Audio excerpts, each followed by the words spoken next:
সম্পূর্ণ আধুনিক স্টাইলে আলু পরোটা এভাবে বানালে পরোটার ভেতরে যেমন লেয়ার হবে তেমন প্রত্যেকটা পরোটাই ফুলবে আর খেতে দারুণ লাগবে। তো এই রেসিপির জন্য দুটো সিদ্ধ আলু মেখে নিলাম, ওর মধ্যে পরিমাণ মতো লবণ, একটু চিনি, ভাজা মশলা, চাট মশলা আর অল্প চিলি ফ্লেক্স ঝালের জন্য দিলাম, দিয়ে দিলাম একটু সাদা তেল। খুব ভালো করে আলুটাকে মেখে নিলাম। তারপর ওর মধ্যে দিয়ে দিলাম 1 কাপ ময়দা। জল ছাড়াই আলুর সাথে ময়দা মেখে ঢাকনা চাপা দিয়ে 10 মিনিটের জন্য রেস্টে রাখলাম। ততক্ষণে 3 টেবিল চামচ ঘিয়ের মধ্যে 1 টেবিল চামচ কর্নফ্লাওয়ার মিশিয়ে ঠিক এইরকম একটা ঘোল বানিয়ে নিলাম। এদিকে আরেকটি পাত্রের মধ্যে দুটো ডিম ফাটিয়ে নিলাম, ওর মধ্যে পরিমাণ মতো লবণ, একটু চিলি ফ্লেক্স, পেঁয়াজ কুচি আর ধনেপাতা কুচি দিয়ে খুব ভালো করে ফেটিয়ে নিলাম। পেঁয়াজ ধনেপাতা কিন্তু একদম মিহি করেই কেটে নিতে হবে।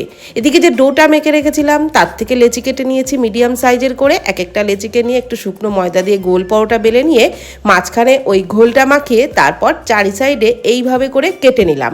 আর তারপর এইরকম করে ভাঁজগুলো দিয়ে নিচ্ছি। এইভাবে ভাঁজ করে প্রত্যেকটা লেচিকেই আগে তৈরি করে নিচ্ছি। সবার আগে যে লেচিটা তৈরি করেছিলাম সেটাকেই প্রথমে বেলে নিচ্ছি আর চারকোনা পরোটাই বেলে নিচ্ছি। ফ্রাইং প্যানে প্রথমে তেল ছাড়া দুপিঠ ভেজে নিয়ে তারপর অল্প তেল দিয়ে যে পরোটা ভেজে নিয়েছি সেটাকেই ডিমের গোলায় ডুবিয়ে ওই তেলের মধ্যে দিয়ে উল্টে পাল্টে বেশ ফুলকো ফুলকো পরোটা ভেজে নিচ্ছি। ওপর থেকে পেঁয়াজ ধনেপাতাটা একটু দিয়ে দিতে হবে, খেতে দারুণ লাগবে।